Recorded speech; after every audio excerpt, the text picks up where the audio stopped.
안녕하세요. 네. 눈 떠보니 딴 사람 나와 있어서 좀 놀라셨을 수 있겠는데 잠깐 제가 제 소개를 드리겠습니다. 혹시 아무도 안 뜨죠? 제 이름은 조현영이에요. 조현영이고요. 목사입니다. 네, 그렇게 안 보이실 수도 있겠지만 저는 목사고요. 그리고 목사이기도 하지만 제가 그 해외에 좀 오래 살다 왔어요. 미국에 16년 정도 살다가 약 2년 전에 한국에 들어왔습니다. 한국에 들어와서는 개인 사역을 하면서 개인 비즈니스를 또 하고 있습니다.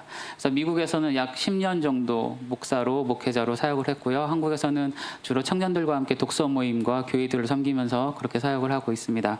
오늘 저를 또 이렇게 초청해 주셨는데 오늘 사실 청년부 특강으로 처음에 얘기가 나왔어요. 그래서 제가 청년들을 중심으로 말씀을 전했는데 준비하고 있는데 갑자기 연합 예배가 된 거예요. 그래서 어떻게 할까 고민하다가 그래도 초점은 제가 청년들에게 맞추겠습니다. 어른들 너무 서운해하지 마시고요. 그래도 들으시면 괜찮다 싶은 말씀들이 있으실 거라 생각을 합니다. 그렇게 오늘 저랑 같이 이 시간 보내시고 또 기도도 하시고 그렇게 하나님을 알아가는 또 하나님 만나는 시간 되셨으면 좋겠습니다.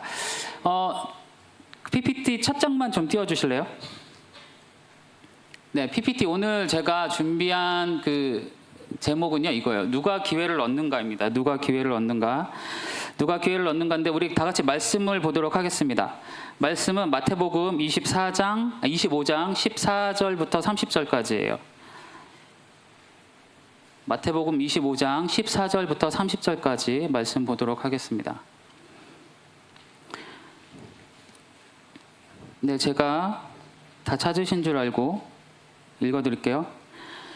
또 어떤 사람이 타국에 갈 때 그 종들을 불러 자기 소유를 맡김과 같으니 각각 그 재능대로 한 사람에게는 금 5달란트를, 한 사람에게는 2달란트를, 한 사람에게는 1달란트를 주고 떠났더니 5달란트 받은 자는 바로 가서 그것으로 장사하여 또 5달란트를 남기고 2달란트 받은 자도 그같이 하여 또 2달란트를 남겼으되 1달란트 받은 자는 가서 땅을 파고 그 주인의 돈을 감추어 두었더니 오랜 후에 그 종들의 주인이 돌아와 그들과 결산할세 5달란트 받았던 자는 5달란트를 더 가지고 와서 이르되 주인이여 내게 5달란트를 주셨는데 보소서 내가 또 5달란트를 남겼나이다. 그 주인이 이르되 잘하였도다 착하고 충성된 종아 내가 적은 일에 충성하였음에 내가 많은 것을 내게 맡기리니 내 주인의 즐거움에 참여할지어다 하고 2달란트 받았던 자도 와서 이르되 주인이여 내게 2달란트를 주셨는데 보소서 내가 또 2달란트를 남겼나이다. 그 주인이 이르되 잘하였도다 착하고 충성된 종아 내가 적은 일에 충성하였음에 내가 많은 것을 내게 맡기리니 내 주인의 즐거움에 참여할지어다 하고 1달란트 받았던 자는 와서 이르되 주인이여 당신은 굳은 사람이라 심지 않은 데서 거두고 해치지 않은 데서 모으는 줄을 내가 알았으므로 두려워하여 나가서 당신의 달란트를 땅에 감추어 두었었나이다. 보소서 당신의 것을 가지셨나이다. 그 주인이 대답하여 이르되 악하고 게으른 종아 나는 심지 않은 데서 거두고 해치지 않은 데서 모으는 줄로 내가 알았느냐. 그러면 내가 마땅히 내 돈을 취하리니 취하는 자들에게나 맡겼다가 내가 돌아와서 내 원금과 이자를 받게 하였을 것이니라 하고 그에게서 그 1달란트를 빼앗아 10달란트 가진 자에게 주라. 무릇 있는 자는 받아 풍족하게 되고 없는 자는 그 있는 것까지 빼앗기리라. 이 무익한 종을 바깥 어두운 데로 내쫓으라. 거기서 슬피 울며 이를 갈리라 하니라. 아멘. 오늘 이 말씀의 전체적인 맥락은 뭐냐면 예수님께서 이 땅에 오셔서 심판하시는 때 예수님의 오심에 대한 이야기예요. 그때 어떤 것들을 하실지 이야기하시는데 그 사이에 달란트 비유가 들어가 있습니다. 그래서 저는 오늘 이 달란트 비유를 가지고 여러분과 말씀을 나누려고 하는데요. 여러분 제가 아까 그 말씀을 드렸죠. 제가 한국에 와서는 개인 사역도 하지만 개인 비즈니스도 하고 있다를 말씀을 드렸는데 어떤 일을 하고 있냐면 저는 사람들이 직장 생활이라든지 사업이라든지 자기 개인의 삶에서 더 나은 성과를 낼 수 있도록 돕는 코칭 비즈니스를 하고 있어요. 주로 기업들 강의나 기업 워크숍 등을 하고 있고 개인도 해드리고 있는데 하다 보면 이제 달란트와 관련된 재능, 강점 같은 것들을 제가 많이 도와드리고 있습니다. 오늘 그래서 이 달란트와 관련해서 여러분들께 특강이니까 재능을 어떻게 발견할까? 그리고 재능을 어떻게 활용해야 되나? 이런 것들을 포함해서 말씀을 좀 나눠보려고 합니다. 요즘에 여러분 AI가 계속 화두잖아요. AI 쓰시는 분 계세요? 거의 아직 되게 많이 쓰시는 것 같은데 사실 많이 안 쓰세요. 근데 여러분 AI가 등장하면서 사람들이 한 가지 걱정이 생겼어요. 뭐냐면 앞으로 어떻게 먹고 살지 이거예요. 그죠? 앞으로 직업이 사라진다. 앞으로 내가 있는 이 직업, 이 직종은 사라질 확률이 굉장히 높아졌다. 이런 어떤 불안한 소식들도 많이 들려옵니다. 근데 제가 실제 현장에서 사람들을 만나보면서 느끼는 게 있어요. AI가 실제로 많은 것들을 대체하기 시작했습니다. 하지만 저는 시간이 갈수록 확신하는 게 하나 있어요. 갈수록 사람이 더 중요해지는 시대가 올 거예요. 왜냐하면 기계가 대체하는 순간 사람은요 이제 무엇에 집중하게 되냐면 생존에 집중하게 되어 있어요. 예전에는 사람과 사람과만 경쟁하면 되는 시대였는데 이제는 사람과 사람 거기다가 기계와도 경쟁을 해야 돼요. 그러려면 생존이 가장 중요해졌습니다. 그러려면 사람이 무엇에 집중해야 되는가? 한 가지 말씀드리면 나 자신에게 집중해야 돼요. 하나님이 나에게 주신 게 뭘까? 하나님이 나에게 이 시대를 살아갈 수 있도록 주신 힘이 뭘까? 이와 같은 질문들을 하는 사람이 자신의 삶을 설계할 수 있고 자신의 삶을 만들어 나갈 수 있다고 저는 확신하고 있습니다. 그래서 오늘 이 마태복음 25장의 말씀을 보시면 사람의 성장에 대한 그리고 사람이 어떻게 자기를 개발할 수 있는가에 대한 영적인 원리가 담겨져 있다고 생각을 해요. 그래서 저는 그것을 나누려고 하는데 자 25장 14절부터 15절을 다시 한번 보겠습니다. 14절부터 15절을 다시 한번 볼게요. 또 어떤 사람이 타국에 갈 때 그 종들을 불러 자기 소유를 맡김과 같으니 각각 그 재능대로 한 사람에게는 금 5달란트를 한 사람에게는 2달란트를 한 사람에게는 1달란트를 주고 떠났다라고 써 있습니다. 자, 달란트 이야기가 나오는데 그 달란트 이야기는 우리 유초등부 주일학교 때부터 계속 들어보셨죠.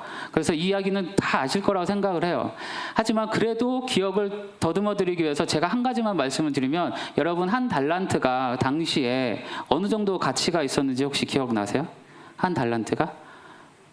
1달란트는 어느 정도 가치가 있을까요?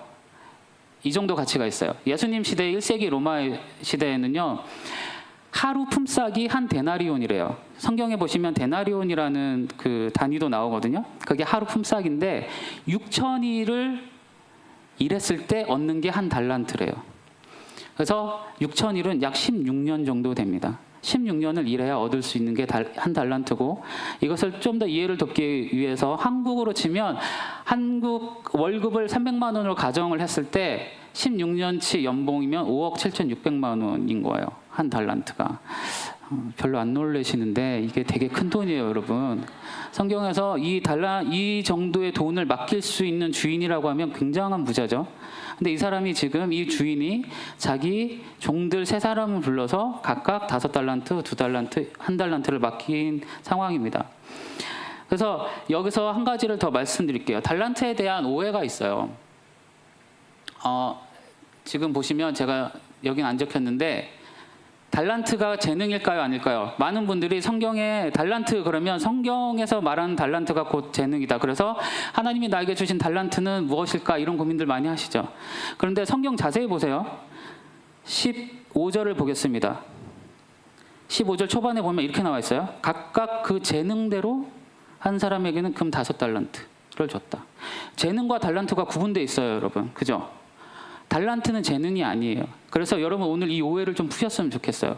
영어를 찾아보시면 재능은 ability라고 나와 있고 달란트는 금이라고 나와 있어요. 그러니까 달란트는 말 그대로 돈이에요, 돈. 네. 그런데 우리가 달란트를 재능과 이렇게 섞어서 사용하다 보니까 개념이 혼동이 오는데 오늘 이 개념이 좀 명확히 구분되셨으면 좋겠습니다.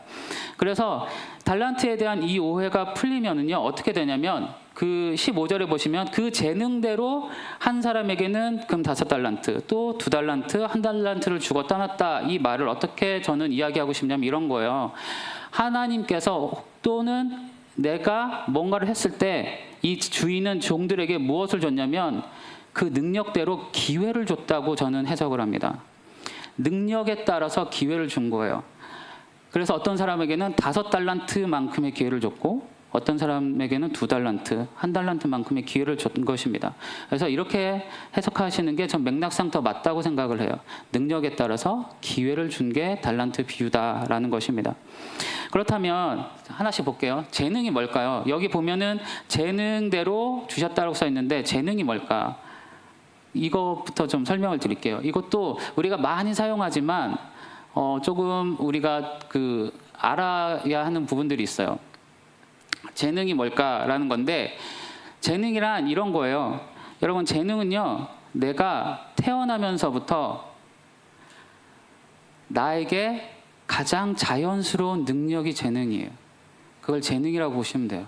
남들은 하지 않아도 나는 하고 싶고, 남들은 어려워하는데 나에겐 쉬운 것, 내가 몰입하기 쉬운 것, 이와 같은 것들이 재능이라고 할 수 있습니다. 그래서 보시면 나에게 주신 재능을 어떻게 강점으로 만들 수 있을까? 이 질문을 제가 더 가져왔어요. 아까 성경에서 말하는 재능은 능력이라고 했는데, 요거를 여러분들 다른 곳에 가면 강점이라고 말을 많이 합니다. 그래서 능력은 강점이라고 알아두시면 더 좋아요. 그래서 재능과 강점이 있는데 이게 구분이 돼요. 재능, 나에게 주신 재능은 자연스러운 거고 강점은 그렇지 않다. 그래서 재능을 알기 위해서는 무엇을 해야 되는가? 첫 번째로 말씀드릴게요. 재능을 알기 위해서는요, 강점과 구분이 필요한데, 재능은 강점이 될 수 있는 가능성의 상태를 재능이라 그래요. 이해가 되시나요? 예를 들어 볼게요. 우리가 아이들이 뭔가를 할 때 유난히 뭔가를 잘하는 아이들이 있죠. 어느 날 갑자기 쟤는 말을 되게 잘해. 근데 그때 우리가 쟤는 저게 재능이야라고 말할까요? 아니면 쟤는 저게 강점이야라고 말하세요? 보통 재능이라고 말해요. 보통은. 그죠? 쟤 저거 재능 있는 것 같아. 이야기를 해요. 그래서 재능은요, 내가 능력이 될 수 있는 가능성의 상태를 재능이라 그래요. 재능은 그런 거예요. 그래서 이렇게 개념이 되고, 두 번째는 재능이 여러 가지 투자, 예를 들면 교육을 받는다든지 어떤 경험과 지식을 쌓거나 훈련을 통하면 이게 이제 다듬어지기 시작합니다. 그렇게 다듬어지고 강화되는 것이 강점이에요. 그래서 여러분 이렇게 뉴스나 책들을 읽다 보시면 재능을 개발해라, 강점을 개발해라 이렇게 막 혼동돼서 나오는데, 이렇게 개념 구분이 되시면 훨씬 더 명료하게 이해하실 수 있어요. 그래서 세 번째로 보면 강점은 그럼 뭐냐 하면, 재능이 가능성의 상태라고 한다면, 강점이 될 수 있는 가능성의 상태라고 한다면, 강점은요, 그 가능성이 이제 나의 실력이 된 상태예요. 네. 나의 실력이 된 거예요. 내가 뭘 하면 잘할 수 있는 상태예요. 실력이란 무엇일까요? 여기 제가 짧게 써놨지만 다른 사람과 차이를 일으키는 나만의 힘이에요. 그게 실력이에요. 조금 더 말씀드리면 실력은 뭘까요? 문제 해결 능력이에요. 내가 할 수 없는데 어떤 사람 찾아가면 문제가 해결되는 것들 있죠. 그 사람의 실력인 거예요.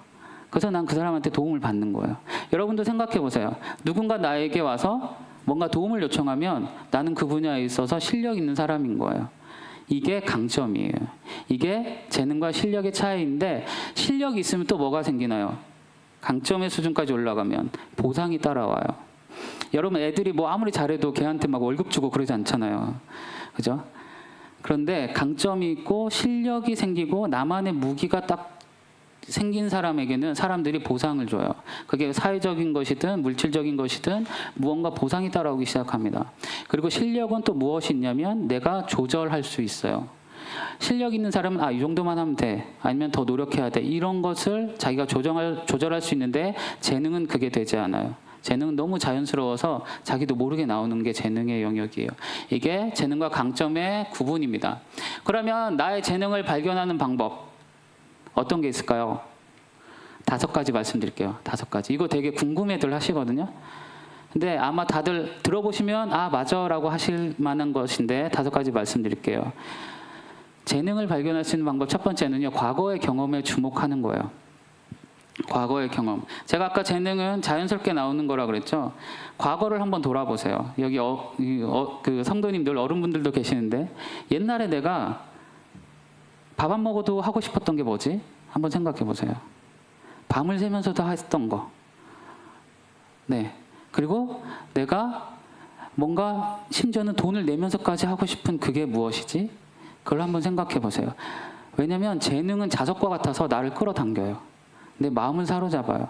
그걸 아무래도 힘들거나 지치지 않아요. 오히려 재밌어요. 그래서 과거에 나에게 어떤 그와 같은 경험들이 있는지 한번 생각해 보시는 거. 두 번째는 다른 사람들의 말에 주목하는 거예요. 어떤 말에 주목해야 되는가? 칭찬, 인정. 나한테 도움을 요청했을 때. 사람들이 언제 나한테 도움을 요청했지? 아니면 사람들이 나에게 내가 무엇을 할 때 칭찬을 했었지? 이런 것들을 한번 가만히 생각해 보세요. 사람들마다 표현은 다릅니다. 그래서 사람들이 나에게 칭찬했던 그 표현의 단어들을 한번 쭉 수집해 보세요. 수집해서 적어 보시는 거예요. 그걸 딱 동그라미 쳐서 가만히 들여다보면 공통점이 나와요. 아, 사람들은 나에게 이런 점을 칭찬해 주는구나. 아, 사람들은 나에게 이럴 때 고맙다고 해주는구나. 그게 재능이에요. 남들은 그걸 봐요. 그래서 여러분들이 이것을 알고 계시면 좋습니다. 그래서 세 번째는 덕후 기질을 살펴보라입니다. 덕후 기질. 덕후가 무슨 말인지 아시죠? 네, 뭔가 하나에 깊이 빠져 있는 사람을 요즘 말로 덕후라고 합니다. 그러니까 매니아. 네. 그래서 뭔가에 내가 시간이 지났는데도 계속 그거는 마음에 남아 있고, 그거는 계속 하고 싶고, 여건은 안 돼도 언젠간 또 하고 싶고, 네. 아니면 남들이 하지 말라 그래도 어디 가서 몰래 하고 있는 그거. 나쁜 짓 말고. 네. 그게 덕후 기질이에요. 그 안에 여러분의 재능이 숨겨 있을 가능성이 되게 높아요. 제 사촌 동생이 어렸을 때부터 벌레를 그렇게 좋아했어요. 네, 진짜로. 얘는 바퀴벌레 잡아다가 너무 신기하대요. 막 개미 보면 그냥 지나치질 못했어요. 걔 결국 지금 곤충학 박사과정 들어가 있습니다. 네, 집에 막 풍뎅이 잡아다 키우고요. 이렇게 부모님들이 그걸 인정해 줬으니까 가능하지만 여러분 보통 그러면 맞죠. 부모님들한테. 그러니까 이런 것들이에요. 그래서 재능은 이런 게 덕후 기질이 있다. 네 번째, 약점을 공략하라요. 이거 되게 중요합니다. 사실 저는 이 5가지 중에 네 번째를 되게 중요하다고 생각을 하는데, 무슨 말이냐면 사람들은요, 자기 약점을 자기 재능보다 더 잘 알아요. 사람이 원래 그래요. 내가 뭐가 부족한지에 더 집중해요. 그런데 예를 들어 볼게요. 어떤 사람이 행동이 느려요. 느리신 분 계시죠? 네, 고개 깨끗하신 분도 계시고 행동이 느린 분 계세요. 저도 느려요. 저는 어렸을 때 아버지가 항상 너무 이렇게 게을르니, 막 너무 이렇게 느리니 그렇게 좀 핀잔을 들었거든요. 근데 전 그게 그래서 약점으로 알고 살았어요. 아, 나는 되게 게으른 사람이야. 근데 크면서 또 이 일들을 하면서 알게 됐어요. 아, 행동이 느린 사람을 이 약점이 아니라 뒤집어 보면 이 사람의 재능은 뭘까요? 또 뭐가 있을까요? 네? 신중한. 네. 그리고 쉽게 말하면 생각이 깊은 사람이에요. 그럴 확률이 높아요. 자, 생각이 깊은 사람이 왜 재능이냐면 이 사람들은 머릿속으로, 겉으로는 아무것도 안 하는 것 같지만 머릿속으로 끝까지 다 생각해보고 위험까지 다 계산해보고 준비해보고 그 다음에 행동한 사람인 거예요. 그래서 행동이 빠른 사람과 이 두 사람이 만나면 행동이 빠른 사람은 답답하겠죠. 하지만 행동이 빠른 사람이 가지고 있는 약점은 뭐냐면 실수가 잦아요. 네, 조급해요. 근데 이 생각이 깊은 사람이 옆에서 딱 도와주면 이 실수가 잦은 이것을 도와줄 수 있죠. 이 사람이 미리 머릿속으로 생각했기 때문에. 그래서 이 사람이 만약에 내가 행동이 느리다라는 것이 약점이라고 생각한다면 그런 것들 뒤집어 보셔야 돼요. 또 하나 뭐가 있을까요? 여러분 약점이 뭐가 있으세요? 한번 생각해 보세요. 여러분들의 약점 중에 아, 나 이거 고치고 싶어 하는 것들, 그것들을 뒤집어서 긍정적으로 한번 바라보시는 거예요. 네. 예를 들면 이런 것도 있어요. 어떤 사람은 공감 능력이 없대요. 실제로 제가 어느 이제 회사 대표님을 만났는데 이분 비즈니스 되게 잘하시거든요. 근데 자기는 공감 능력이 없대요. 그래서 고객들을 만나면 그게 자기는 너무 힘들대요. 그런데 이분이 어떻게 그러면 비즈니스에 성과를 낼 수 있었을까? 이분 공감 능력은 없는데 대신에 되게 전략적인 거예요. 전략적인 사람이에요. 사람의 감정에 휘둘리지 않아요. 뭐가 옳고 그른지 딱딱 정해서 치고 나가는 스타일이에요. 그러니까 거기서 성과가 나는 거예요. 근데 이분이 계속 나는 공감 능력이 없어요. 공감 능력이 없어요. 여기에만 집중하면 자기가 진짜 잘하는 것을 놓치게 되겠죠. 그러면 그것을 강화시킬 기회가 그만큼 적어집니다. 그래서 중요한 건 여러분들 약점이 뭔가를 한번 생각해 보세요. 여기 이거에 따라서 자존감도 되게 많이 낮아지거든요. 근데 이걸 뒤집어 생각하면 마음에 힘이 생겨요. 의식의 전환이 일어나고 아, 내가 이걸 잘해서 이런 게 나타났구나라는 것들을 알게 됩니다. 그러면 그게 이제 재능을 발견하는 방법이 되고요. 마지막 5번째예요. 신뢰할 만한 진단을 받으라는 거예요. 신뢰할 만한 진단을 받아라. 여러분 요즘에 아까도 AI 잠깐 말씀드렸지만 요즘에는요 기계가 나를 너무 잘 알아요. 여러분 유튜브 보시죠. 유튜브 보시면 유튜브는 내가 뭘 좋아하는지 알죠. 그래서 추천 영상 계속 띄워주죠. 그러니까 이미 이 세상이 제일 사람을 사로잡는 게 뭔지 아세요? 심리학을 이용해서 이 사람이 뭘 좋아하는지, 이 사람의 기질과 성향이 뭔지를 계속 분석하고 파악해서 그 사람의 마음을 사로잡아요. 그거예요. 그래서 제가 왜 이 말씀드리냐면 그만큼 기술이 발달했어요. 그래서 여러 가지 심리 진단이라든지 이런 것도 굉장히 탁월해졌습니다. 제가 몇 가지를 소개해 드릴게요. 재능을 발견하는 진단, 관심 있으신 분들은 기억해 두셨다가 하시면 좋습니다. 첫 번째 테니지먼트라는 게 있어요. 테니지먼트. 이거는 우리나라에서 개발한 진단인데요. 진단 비용은 무료입니다. 무료인데 이 진단을 하고 나서 내가 조금 더 고급 보고서를 받아보고 싶다 그러면 비용을 더 지불하셔야 돼요. 비용이 좀 변동이 있을 수는 있겠으나 제가 했을 때 약 34,000원이었어요. 그리고 버크만이라는 진단도 있습니다. 버크만은 이것도 비용은 저렴해요. 베이직 리포트를 받으시려면 약 11,000원 정도 지불하시면 되는데 버크만도 저는 여기 있는 거 다 해봤거든요. 괜찮아요. 좋아요. 아, 내가 이럴 때 스트레스 받는구나. 나는 이런 쪽으로 관심이 있구나. 이런 것들을 되게 잘 분석해 줍니다. 그 다음에 이제 비하 캐릭터라는 게 있어요. 비하 캐릭터. 비하 캐릭터는 이것도 무료 진단은 가능한데, 네. 이제 리포터를 받으려면 달러 결제를 하셔야 돼요. 19달러 그리고 49달러 달러 결제를 하셔야 되고 또 하나는 24개 리포트 전체 고급 리포트를 받으시면 이거는 근데요 한글이 지원이 안 돼요. 그래서 여러분 뜻밖의 영어 공부를 하셔야 돼요. 그래서 이거는 근데 세계적인 진단이에요. 되게 좋아요. 그래서 아, 나 영어 공부도 해볼까 하시는 분들, 영어가 가능하신 분들은 이것도 제가 추천을 드립니다. 그 다음에 마지막으로 갤럽 스트렝스 파인더라는 진단이 있어요. 갤럽 스트렝스 파인더인데요. 갤럽 강점 진단이라고 많이 알려져 있고 이 강점 진단 같은 경우는 지금 제가 최근에 확인했을 때 가격이 좀 더 내려갔어요. 34,400원이 아니라 한 3만 원대 초반으로 내려갔고 82,500원이 아니라 75,000원까지 내려갔습니다. 여러분 얘네는 언제 가격을 올릴지 모르거든요. 그러니까 요즘 하시면 조금 이득을 보실 수 있겠죠. 그런데 더 큰 이득은 제가 꿀팁을 알려드리면 옆에 있는 책들 있죠. 스트렝스 파인더 2.0이라는 책이 있습니다. 강점 혁명이라는 책이에요. 이 책 3만 원짜리인데 이거 사시면 34,400원이라고 써있는 저 5개짜리 리포트를 하실 수 있는 진단 코드가 들어가 있어요.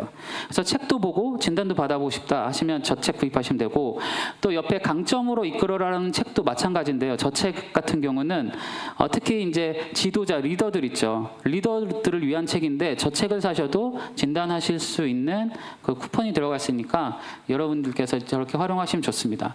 한 가지를 더 말씀드리면 이건 제가 오늘 아침까지 고민했어요. 이거를 소개를 해야 되나 말아야 되나 고민했는데 제가 약 1년 전부터 연구하고 개발한 진단이에요. 이거는 아직 론칭은 하지 않았어요. 뭐냐면 저는 3가지를 제가 강점 영역에서 약 6, 7년 정도 있다 보니까 부족한 것들이 있어요. 항상 할 때마다. 그것을 보완한 진단 체계입니다. 그래서 이것은 이따가 제가 링크를 전달해 드릴 거예요. 그래서 이건 무료입니다. 이건 무료고 해서 제가 그 교회 성도님들 원하시면 하실 수 있도록 해드릴 텐데 My Strengths Big 3는 나의 강점을 12개로 보고 그중에서 3가지가 뭔지 그리고 나의 보조 강점이 뭔지를 종합적으로 보실 수 있는 거예요. 개인 맞춤형으로. 네, 예를 들면 MBTI 같은 경우는 뭐 나는 INTP야 이렇게 16가지 유형의 사람을 딱 끼워 맞추거든요. 근데 이 보고서는 그 사람에 맞는 해석이 나옵니다. 약 20페이지 분량의 보고서를 얻어 보실 수 있어요, 각각. 그래서 첫 번째는 진단 강점이고, 두 번째 가운데 멘탈 밸런스는요, 현재 내 멘탈 상태를 보실 수 있는 거예요. 6가지 항목으로 나뉘어서 내가 어디에서 멘탈이 지금 무너지고 있는가를 보실 수 있어요. 강점을 하다 보면 언제 사람의 강점이 발현이 안 되냐면 멘탈이 약할 때예요. 네, 그래서 저는 멘탈 코칭도 하고 있습니다. 멘탈이 받쳐줘야, 그러니까 정신력이 받쳐줘야 인생이 탄탄해져요. 근데 그 정신력이 내가 어디서 무너지는가를 알아야지만 내가 전략이 세워지겠죠. 전략 보고서로도 활용하실 수 있고, 마지막에 세 번째는 X8은 행동 유형에 대한 보고서입니다. 그래서 이 진단을 하시면 인간의 8가지 행동 유형을 보실 수 있고, 그 중에 나를 움직이는 무의식 중에 내가 왜 이렇게 행동하는가에 대한 그런 단서들을 얻으시게 되고, 그것을 활용할 수 있는 진단, 그 전략들을 알 수 있는 보고서예요. 그래서 제가 지금 이 말씀 드리는 이유는 뭐죠? 재능을 알기 위해서는 진단을 받아보세요. 네. 아프면 병원 가서 엑스레이 찍어보잖아요. 그죠? 내가 나의 재능, 하나님 나에게 주신 달란트를 알고 싶으면 이런 것들을 활용해 보신 것도 되게 지혜로운 방법입니다.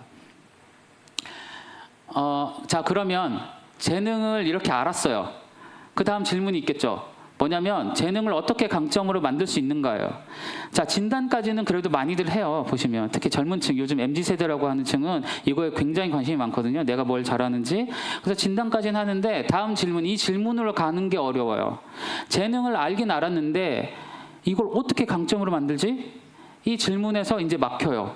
그러면 그냥 또 그대로 사는 거예요. 자, 이거 되게 중요해서 말씀드릴게요. 재능을 알았으면 거기에 투자를 하셔야 돼요. 아까 제가 잠깐 말씀드렸죠. 재능, 예를 들어서 내가 공감 능력이라는 강점이 있구나, 재능이 있구나를 아셨으면, 그럼 내가 이 공감 능력을 개발하기 위해서 뭘 해야 되지? 이 질문을 하셔야 되는 거예요.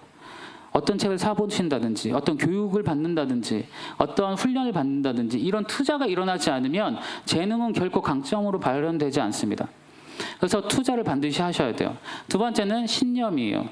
신념은 뭘까요? 인생의 나침반이에요. 내가 어떤 삶을 살 것인가에 대한 명료한 사람들이 강점을 진짜 잘 활용해요. 저는 이거 맨날 봐요. 코칭 그 필드에서, 코칭의 현장에서 되는 사람과 안 된 사람이 있거든요. 되는 사람은 신념이 분명한 사람들이에요. 코치님, 저는요 앞으로 이렇게 살 거예요. 이 이야기를 하는 사람들이 그 방식대로 자기의 삶을 주도적으로 살아요. 그래서 신념이 반드시 있어야 돼요. 내가 어떻게 살 것인가? 나는 어떤 사람으로 예수님 앞에 설 것인가? 이 질문이에요. 그 다음에 마지막으로 자기 믿음이 있어야 됩니다. 자, 여러분, 그 교회에서 제가 간혹 자기 믿음 얘기하잖아요. 그러면 어떤 분들 그러세요. 아니, 하나님을 믿어야지. 어떻게 나를 믿어요? 딱 이렇게 말씀하시거든요. 근데 제가 딴 데 가서 살짝 바꿔서, 여러분 자신감을 가지세요. 그러면 아멘 그래요. 여러분, 자신감과 자기 믿음은 같은 말이에요. 근데 여기서 살짝 오해가 생기죠. 제가 말하는 자기 믿음은 이런 거예요. 사도 바울이 그런 말을 했죠. 내게 능력 주시는 자 안에서 내가 모든 것을 할 수 있다. 제가 말하는 자기 믿음 이거예요. 하나님이 나에게 주신 재능과 힘이 있어요. 하나님이 나에게 능력이 되어주세요. 내가 그것을 잘 활용해서 이 땅에서 능력 있게 살아갈 수 있다는 나를 믿는 거예요. 청년들을 제가 간혹 만나면 많은 청년들이 뭐에 매여 있는지 아세요? 자기 믿음에서 자기 제한을 걸어버려요. 하나님은 믿는데요. 하나님이 날 도와주신 것도 믿고 예수님이 능력 되신 것도 믿는데요. 그런데 막상 뭘 하려고 하잖아요. 그걸 제가 어떻게 해요? 이렇게 해요. 진짜 그래요. 자, 하나님이 계시니까 저 할 수 있어요. 이 말을 해야죠. 하나님이 나를 도와주시니까 저는 가능합니다. 할 수 있습니다. 이 말을 해야 되는데, 하나님이 저를 도와주시는 건 아는데 저는 아직 부족해요. 성령께서 달란트 주신 것도 아는데 저는 아직 못해요. 자신을 못 믿어요. 그래서 제일 중요한 거 이거예요. 여러분, 세상의 자기계발서나 이런 거 읽어보시면 거기서도 동일하게 말하는 게 자기 믿음이에요. 세상 사람들은 하나님 없이도 자기를 믿으면서 그들이 원하는 것을 이루어갈 수 있다고 말하는데, 우리는 하나님이 계시잖아요. 그죠? 하나님이 성도님들과 청년 여러분들에게 주신 것들이 있다고 믿으세요? 그거 활용하세요. 할 수 있는 힘도 주셨어요. 이게 진짜 중요해요. 자기를 믿지 못하는 사람은 결코 재능 발휘 못합니다. 네. 그래서 이게 어떻게 이 질문이죠? 어떻게 재능을 강점으로 만드는가요? 자, 다음으로 그러면 재능을 강점으로 만들었어요. 그 다음에 질문은 이거예요. 강점을 어떻게 활용하는가요? 진단도 해보고 뭐 이렇게 또 해봤는데 그러면 강점은 알겠는데 어떻게 활용해요? 라는 질문이에요. 제가 세 가지로 말씀드릴게요. 의도적으로 사용하려고 노력하셔야 돼요. 의도적으로 사용하려고 노력하셔야 돼요. 그래서 인생은 항상 질문이 있어야 됩니다. 사람이 어떤 질문을 가지는가가 그 인생의 방향을 결정하고 그 인생의 품질을 결정하고 그 인생을 그 열매들을 결정하는데 이 질문을 하셔야 돼요. 그래서 내가 강점을 알았으면 그 강점을 어떻게 사용할 수 있지? 이 질문을 하셔야 돼요. 어떻게 이걸 사용하면 좋을까? 자, 제가 아는 어느 대표님이 자기 강점 코칭을 받았어요. 그분은 뭘 잘하냐면 아이디어 뱅크예요. 진짜 아이디어가 많아요. 그래서 가만히 있으면 깜짝깜짝 놀라요. 와, 진짜 아이디어 좋다. 근데 이분이 약한 게 뭐냐면 뭔가 실행을 하는 데 있어서 체계적인 실행을 못해요. 네, 그러니까 막 중구난방이에요. 그러니까 일이 뭔가 될 듯 될 듯 하다가 흐지부지 되는 거예요. 이분이 그래서 이걸 어떻게 해결하지? 자기 강점은 아이디어 뱅크인데 근데 사모님이랑 같이 그걸 했는데 사모님이 딱 그건 거예요. 사모님은 뭔가 일을 할 때 A부터 Z까지 시작과 끝을 딱 정해놓고 일을 해요. 그러니까 1을 했으면 2를 해야 되고 2 했으면 3을 해야 되고 뭘 해야 되는지 딱딱딱딱 나오는 거예요. 그러니까 이 대표님이 자기가 못하는 거를 사모님께 도움을 요청하기 시작했어요. 그러니까 이분이 어떻게 됐을까요? 훨씬 편하게 지금 비즈니스를 하고 있어요. 자, 자기 강점을 어떻게 활용해야 하는지 아는 거예요. 나는 아이디어 뱅크니까 나는 아이디어에 집중해야지. 이 아이디어를 어떻게 활성화시킬지 그 브레인 역할을 해야지. 그 다음에 실행은 내 아내의 도움을 받아야지. 이런 식으로 강점을 활용하는 거예요. 자, 두 번째는 구체적인 행동을 결정해야 합니다. 내 강점으로 무엇을 할 것인지 작게라도 목표를 가지셔야 돼요. 여러분, 사람이 목표가 없으면 어떻게 되는지 아세요? 삶이 무질서해져요. 여러분, 나 쉬어야지 하고 한 3일만 쉬어보세요. 아무것도 하지 말고. 처음엔 좋죠. 시간이 지날수록 더 피곤해져요. 그래서 옛날에 우리말에 그런 말이 있었어요. 백수가 과로사한다. 네. 백수가 과로사한다. 실제로 그래요. 사람이 목표가 없으면요, 우리가 신체적으로도 스트레스 호르몬이 굉장히 많이 나와요. 그러면서 피곤할 때와 같은 몸 상태로 빠지게 되고 병도 많이 걸려요. 그래서 목표를 정하셔야 되는데 내가 무엇을 해야 될지 강점을 알았으면 이걸 어떻게 활용해야 되는지 목표를 정하시는 거예요. 공감 능력, 제가 아까 말씀드렸는데 공감 능력이 있으신 분들은 오늘 직장에 가서 다른 사람, 힘들어하는 사람에게 따뜻한 말 한마디 해보는 거예요. 이게 목표예요. 작은 목표부터 해보시는 거예요. 이런 식으로 계속 활용을 하시다 보면 어느 순간 나도 모르게 그 효과를 경험하게 되고 그것이 내 능력으로 나타나기 시작해요. 저는 어떻게 하는지 잠깐 말씀드릴게요. 저는 아침 저녁으로 아침에는 내가 어떤 스케줄이 있는지 확인하고 오늘 내 강점은 이런 게 있는데 나 여기 가서 이런 걸 써먹어야겠다라고 그냥 써요. 네, 그렇게만 해도 제 뇌는 그걸 인지해요. 그렇게 쓰고 또 밤에 와가지고 그 아침에 했던 걸 본 다음에 오늘 내가 어떻게 했지? 한번 돌아보면서 그날 하루를 다시 기록합니다. 이렇게 해서 저는 제 강점을 더 명료하게 다듬어 가고 있어요. 실제로 저도 그래요. 여러분도 그렇게 하셔야 되고, 세 번째, 주변 사람들의 강점을 알아야 돼요. 이거 되게 중요해요. 주변 사람들의 강점을 아는 거. 아까 어떤 대표님이 아이디어 뱅크인데 자기는 일을 잘 못한다. 그래서 사모님께 맡겼다 그랬죠. 맡긴 이유는 사모님의 강점을 알고 나서 맡긴 거예요. 그래서 여러분, 사람마다 하나님이 주신 재능과 강점은 다 다른데 완벽한 건 없어요. 그래서 우리는 같이 살아야 되고, 그래서 하나님은 우리가 서로 협력해서 선을 이루라고 하시는 거라고 저는 생각해요. 내가 잘하는 게 있으면 저 사람이 잘하는 게 있고, 또 내가 약하면 저 사람의 도움을 받아야 되는 영역이 있어요. 그래서 주변 사람들의 강점을 잘 관찰해 보시고 아니면 함께 진단을 해보세요. 나 이런 거 있어, 너 이런 거 있었네. 그래서 알아가시면 좋아요. 저는 이런 표현을 자주 하는데, 강점을 서로 알기 시작하잖아요. 그럼 어떤 현상이 일어나냐면 이해가 되기 시작해요. 저 사람이. 여러분, 이해하지 못하잖아요. 그럼 오해하며 살아요. 제가 그 어느 목사님 이걸 해드렸는데 사모님이 조용히 저한테 오셔서 그 얘기 하셨어요. 34년 만에 우리 목사님 이해됐어요. 그런 거예요. 34년 만에. 어떤 게 이해됐냐면 그 목사님의 강점은 진단 결과 심사숙고, 그러니까 신중한 거죠. 공감도 있어요. 그러니까 이분은 카톡 하나를 보내는데 30분 걸리는 거예요. 이 성도님이 내 카톡을 받고 무슨 생각을 할까? 단어가 이렇게 하면 혹시 상처받지 않을까? 그러니까 사모님이 그걸 옆에서 보니까 답답하겠죠. 사랑의 힘으로 그동안 극복한 거예요. 사모님은 또 강점이 뭐냐면 긍정의 힘이 대단하세요. 그걸 되게 좋게 보시는 거예요. 근데 이해는 되지 않았는데 그게 이해가 된 거예요. 자, 부모님들 계시죠? 자녀와의 관계도 마찬가지예요. 많은 분들이 저한테, 특히 부모님들이 오셔서 그래요. 우리 애 재능 좀 알려주세요. 그래요. 그럼 제가 제일 먼저 하는 질문이 뭐냐면 부모님의 재능은 뭐예요? 물어봐요. 이 질문에 대답한 부모님이 아직까지 없어요. 네. 그러니까 부모님이 자기 자신은 모르는데 내 애는 알고 싶은 거예요. 자, 보세요. 그 부모님은 아까 제가 비유를 들어서 설명해 드릴게요. 이 부모님 같은 경우는 행동이 빨라요. 근데 우리 애는 생각이 깊은 애예요. 만약에 부모님이 나를 모르고 아이의 재능을 모르면 어떻게 되겠어요? 아까 저희 아버지처럼 너는 왜 이렇게 느려? 너 왜 이렇게 답답하니? 그러면 안 돼. 그 아이의 재능을 문제로 여기고 그렇게 아이에게 이야기하는 경우가 많겠죠. 그럼 그 아이는요, 어렸을 때부터 자기의 재능을 나쁜 걸로 인지하고 살아요. 그리고 그 재능을 잘 발현하지 않아요. 그래서 실제로 코칭하다 보면 부모 자녀 간에 그런 오해들이 많이 풀립니다.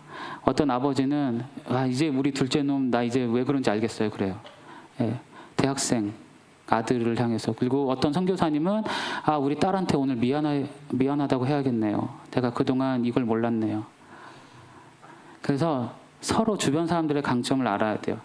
그래서 그 강점을 가지고 서로 어떻게 도울 것인가로 이야기가 되는 순간부터 시너지가 일어나기 시작해요. 요즘 기업들에서 이걸 많이 하는데 교회에도 전 이게 필요하다고 생각해요. 합력해서 선을 이루라는 말씀이 있잖아요. 이것을 한번 적용해 보십시오. 그래서 서로의 강점을 알고 협력하시기를 바랍니다. 그러면 주인이 종들에게 달란트를 나누어 준 기준은 무엇일까요? 이제 말씀으로 조금씩 더 들어가 보도록 하겠습니다. 주인이 종들에게 달란트를 나누어 준 기준. 이제까지는 내 재능, 강점, 능력을 어떻게 개발하고 어떻게 알고 그것을 활용하는지에 대해서 말씀드렸다면, 그러면은 주인이 종들에게 달란트를 나누어 준 기준을 알아야 되겠죠. 달란트는 아까 제가 뭐라 그랬어요? 기회라 그랬죠. 이 주인은 왜 누군가에게는 5달란트라는 기회를 주고 왜 누군가에게는 3달란트, 누군가에게는 1달란트를 줬을까요? 제가 옛날에 이거 되게 불공평하다고 생각했어요. 주려면 똑같이 주지. 그죠? 왜 누군 이렇게 많이 주고 누군 적게 줬을까? 그런데 생각해 보면요, 주인은 알았던 거예요. 5달란트를 줬을 때 이걸 감당할 수 있는 사람인가 아닌가를 알았던 거예요. 3달란트? 2달란트 감당할 수 있어. 얘는 요 정도 감당할 수 있어. 얘는 1달란트 감당할 수 있어. 여러분 생각해 보세요. 로또 당첨되신 분 1등. 아직 안 계시죠? 로또 당첨되신 분들 중에 약 80% 이상이 3년에서 5년 후에 인생이 망가진대요. 그 이유는 되게 분명해요. 그걸 감당할 힘이 없는 거예요. 그 많은 돈을 감당할 힘이 없어서요. 그래서 관계가 깨지고 허랑방탕하게 그 돈을 탕진하고 사기당하고 이렇게 삶이 망가진다는 게 실제 데이터죠. 이 주인은 되게 배려했던 거예요. 그러면 이 종들의 입장에서는 뭘까요? 그럼 이 주인은 어떤 기준으로 나누어졌을까? 5달란트 받은 종을 보기 전에 이 종들은 몇 살이었을까요? 저는 최소한 성인이라고 생각을 합니다. 어린 애들한테 이 큰 돈을 맡기진 않았을 거예요. 성인이란 말은 오랜 기간 이 주인이 그 종들을 지켜봤을 거라는 것을 저는 추측해 볼 수 있다고 생각하는데, 주인은 이 종들의 평상시의 삶을 가만히 관찰했을 거예요. 얘는 뭘 잘하고 얘는 어떤 것들을 능력이 있어서 내가 이 사람한테는 5달란트를 줄만하다. 주인은 평상시에 관찰했을 거예요. 여러분, 이 시점에서 제가 중요한 거 하나 말씀드릴게요. 하나님 지금도 우리 보고 계세요. 하나님이 큰 일을 감당하게 기도하고 계시나요? 그러면 여러분 평상시의 삶을 하나님께 어떻게 살고 있는지 점검해 보셔야 돼요. 하나님 우리에게 맞는 기회를 주세요. 그게 하나님 주신 기회의 원리고 이 세상의 원리예요. 여기 사업하시는 분들 아니면 뭔가 직장에서 리더 하시는 분들 한번 생각해 보세요. 누군가한테 무슨 일을 맡길 때 그냥 안 맡겨요. 그죠? 그거 할 만한 사람한테 맡겨요. 하나님은 지금도 우리에게 그걸 보고 계신다는 거예요. 그래서 내가 평상시 어떻게 사는가가 되게 중요하다. 네. 그래서 하나님은 감당할 만큼을 주시는데 하나씩 볼게요. 5달란트 받은 종을 먼저 보겠습니다. 5달란트 받은 종은요, 25장 16절이에요. 5달란트 받은 자는 바로 가서 그것으로 장사하여 또 5달란트를 남겼다라고 써 있어요. 이게 5달란트 받은 사람의 특징이에요. 이 말을 가만히 뜯어보세요. 잘 되는 사람의 그 원리가 이 안에 들어있어요. 저는 코칭 현장에 실제로 봐요. 잘 되는 사람 아까 제가 구분할 수 있다고 그랬죠. 잘 되는 사람의 특징이 이 안에도 있는데 제가 알려드릴게요. 왜 5달란트를 줬을까? 이 사람한테는 하나씩 보겠습니다. 첫 번째는 즉각적인 실행력이에요. 5달란트 받은 사람의 묘사된 부분을 보면 이렇게 써 있죠. 5달란트 받은 자는 바로 가서예요. 바로 가서. 이 사람은 머뭇거리지 않았어요. 즉각적인 실행력을 갖고 있어요. 여러분 제가 크리스천이든 넌 크리스천이든 소위 세상에서 말하는 어떤 사회적 지위나 성공하신 분들 가끔 만나 뵙거든요. 이분들이 가지고 있는 진짜 큰 공통점이 이거예요. 예, 압도적인 실행력이에요. 뭘 이렇게 해야 되나 말아야 되나 물론 고민은 하지만 딱 선택이 내려지면 즉시 해요. 그분들은. 그래서 이게 하나님이 우리에게 주신 원리라고 저는 생각을 합니다. 5달란트 받은 사람은 바로 가서 즉각적으로 실행했다. 두 번째는 뭐가 있을까요? 두 번째, 사람들에게 유익한 가치를 제공했어요. 이 사람은. 자, 이걸 뭘로 알 수 있냐면 이 16절에 보면 바로 가서 그것으로 장사했다라고 써 있어요. 장사했다. 장사. 여러분 장사가 무슨 의미냐면 전 이렇게 해석합니다. 장사는요, 내가 뭔가를 가지고 있는데 남들에게 그것이 유익하도록 판매하는 행위죠. 가치를 제공하는 게 장사예요. 그 대가로 내가 돈을 받든지 뭔가를 받는 거예요. 그래서 이 사람은 사람들에게 유익한 가치를 제공한 사람이에요. 장사를 했단 말이 그런 의미예요. 그래서 장사를 했다는 것은 유대인들에게는요, 어떻게 여겨지는지 아세요? 제가 예전에 유대인들이 너무 궁금했어요. 미국 사는데 유대인들 실제로 이스라엘 사람들 보거든요. 얘네들 돈 진짜 잘 벌어요. 사업 비즈니스 진짜 잘해요. 그래서 궁금한 거예요. 얘네들은 미국을 움직인다고 하는데 어떻게 이렇게 하지? 제가 너무 궁금했어요. 그리고 또 하나 자존심이 있었는데 뭐냐면 유대인들은 구약만 믿잖아요. 보통 유대교는. 아니 우리는 신약도 있는데 왜 유대인은 이렇게 할 수 있을까? 제가 너무 궁금해서 한 3개월 유대인을 공부했는데 그중에 하나 말씀드리면 유대인들은요, 장사 비즈니스를 어떻게 생각하냐면 신성한 걸로 여겨요. 내가 이 세상에 하나님의 뜻대로 아름다운 것들을 세상에 제공한다고 생각해요. 예, 그만큼 가치 있게 여겨요. 그래서 자기들의 삶 자체도 가치 있게 여기지만 자기들이 이 세상에 어떤 가치를 주는가를 중요하게 여기는데 오늘 말씀도 마찬가지예요. 장사를 그렇게 여기셔야 돼요. 네, 직업에는 귀천이 없다고 우리가 알고 있죠. 장사도 그렇게 여기세요. 그래서 중요한 거는 청년 시대 청년 여러분들께 제가 한 가지 말씀드릴게요. 아까 강점을 이야기할 때 신념이라는 단어를 제가 설명드렸어요. 신념은 반드시 사람을 유익하게 해야 돼요. 반드시. 내 이웃을 내 몸과 같이 사랑하라는 그 말이 들어가 있어야 돼요. 내가 내 인생을 사는데 내 욕망을 위해서 살고 내 욕구를 위해서 살고 그것은 하나님의 법에 어긋나요. 반드시 누군가의 유익을 위해서 누군가에게 선한 가치를 제공하는 마음으로 살아야 돼요. 지금 오늘 5달란트 받은 종에게서 저는 그런 것들을 볼 수 있다고 생각을 합니다. 또 하나 있어요. 장사를 하려면 뭐가 필요할까요? 가치를 제공하고 여기까지 말씀드렸죠. 뭐가 필요할까요? 사람들이 뭘 원하는지를 알아야 돼요. 그죠? 사람들이 뭘 좋아하고 뭘 원하는지를 알아서 그걸 가치로 제공했을 때 나에게도 이익이 돌아오는 게 장사잖아요. 이 5달란트 받은 사람은 평상시에 뭘 잘했단 말일까요? 이 사람은요 관찰력이 좋았을 확률이 높아요. 평상시에 사람들이 저렇게 했을 때 내가 이윤을 남길 수 있겠구나. 평상시에 이 사람 그런 훈련이 되었던 사람이라고 저는 생각을 합니다. 그래서 여러분 평상시에 세상을 관찰하셔야 돼요. 네, 진짜예요. 세상 사람들을 관찰하세요. 시대의 흐름을 관찰하세요. 그 안에서 여러분의 생존의 길이 보일 거예요. 그게 재능을 활용하는 거고 5달란트 받은 사람의 특징입니다. 자, 그 다음 보시면 2달란트 받은 종이에요. 2달란트 받은 종은 이런 게 있죠. 25장 17절에 보시면 이렇게 써 있습니다. 2달란트를 받은 자도 그같이 하여 또 2달란트를 남겼대요. 2달란트 받은 사람. 5달란트 받은 사람의 특징은 아까 말씀드렸고 2달란트 받은 사람은 어떤 특징이 보이시냐. 제가 여쭤보면 한번 생각해 보세요. 여기 보면 뭐라고 써있냐면 그같이 했대요. 그같이 하여.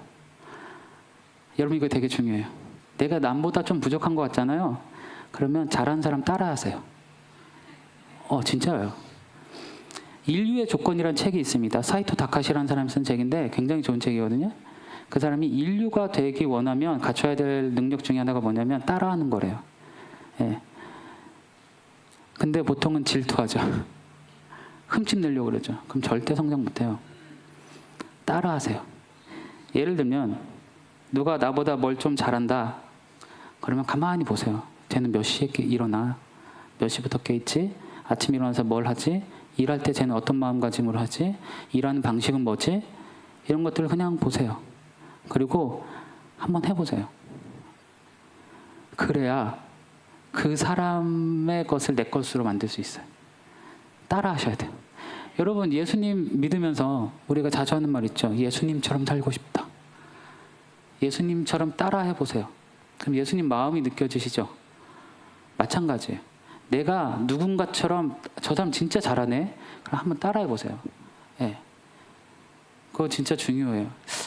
제가 그 사역했던 교회 목사님이 저의 멘토기도 하신데요. 그 꿈이 있는 자유라고 아세요? 여러분 찬양하실 때 정말 많은 찬양을 작곡하신 분이기도 하고 하신데 그분의 습관이 뭐냐면 그 요만한 녹음기를 항상 품에 품고 다니세요. 잘 때 머리맡에 두세요. 그리고 영감이 떠오르면 그걸 녹음해요. 그래서 찬양을 만드시는 거예요. 제가 그걸 따라해봤어요.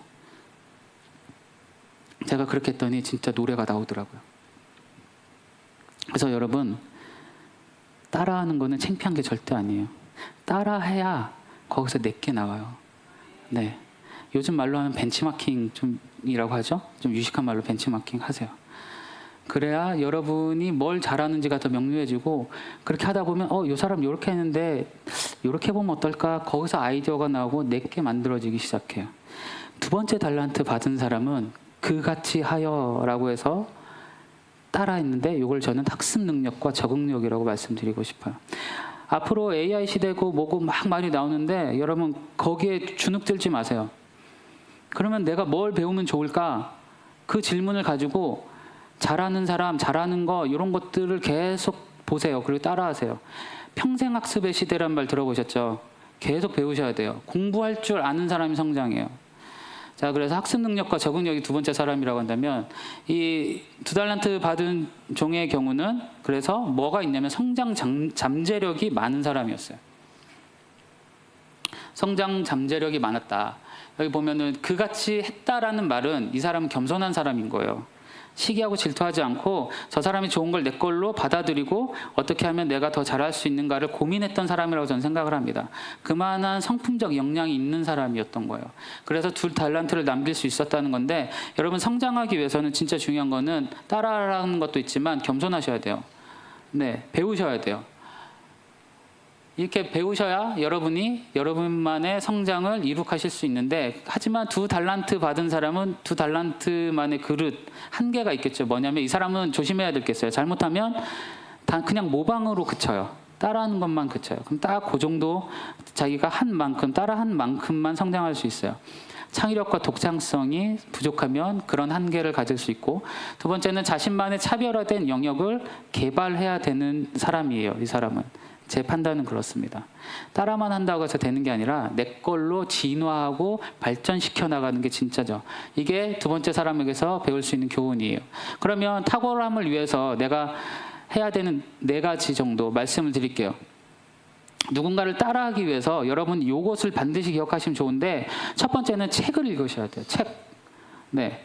대한민국의 독서율은 굉장히 낮다고 그래요. 책 읽는 사람을 결코 따라가지 못해요. 책 읽는 사람은 말하는 것만 봐도 티가 나요. 책 읽는 사람은 앞으로 더 격차가 벌어질 거예요. 왜냐하면 AI를 제가 요즘에 활용을 해보니 무슨 문제만 있으면, 예전에는 저는 책을 찾아봤어요. 제가 공부해보고. 근데 어느 순간부터 저는 AI 질문만 하고 있는 거예요. AI를 의존하기 시작한 제 모습을 봤어요. 제가 위기의식을 느껴서 제 AI 그 제한 시간을 좀 두고 있습니다. 여러분 마찬가지예요. 책을 읽어야 우리 뇌가 활성화되고, 책을 읽어야 우리 안에 나만의 것들이 쌓여지기 시작해요.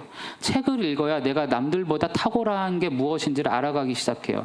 책을 읽지 않고 AI만 사용하면 나중에 AI의 관리를 받는 사람으로 그 계급이 떨어질 거예요. 여러분께서 이런 것들을 알고 계셨으면 좋겠어요. 책 속에는 한 사람의 지혜와 그 사람의 땀과 수고 모든 게 다 들어있죠. 여러분 책 한 권에 요즘 책값이 좀 비싸긴 해요. 한 18,000원 하더라고요. 근데 18,000원 주고 탁월한 누군가의 지혜를 얻는다면 결코 미친 장사가 아니에요. 그래서 책은 항상 중요합니다. 두 번째는 멘토를 만나십시오. 멘토란 나보다 뭔가를 경험하고 앞서서 내가 가야 될 길을 가본 사람을 멘토라고 하죠. 그래서 특히 청년의 시대 때는 멘토가 진짜 중요해요. 내 고민을 들어주고 내 고민에 함께 해줄 수 있는 멘토를 꼭 만나십시오. 멘토를 만나기 위해서 뭐가 필요하냐면 용기가 필요해요. 여러분, 용기가 필요해요. 아, 나 저분한테 배우고 싶어. 그러면 여러분 이메일이라도 써보세요. 저 선생님께 이런 거 배우고 싶은데 언제 한번 찾아뵙고 싶습니다.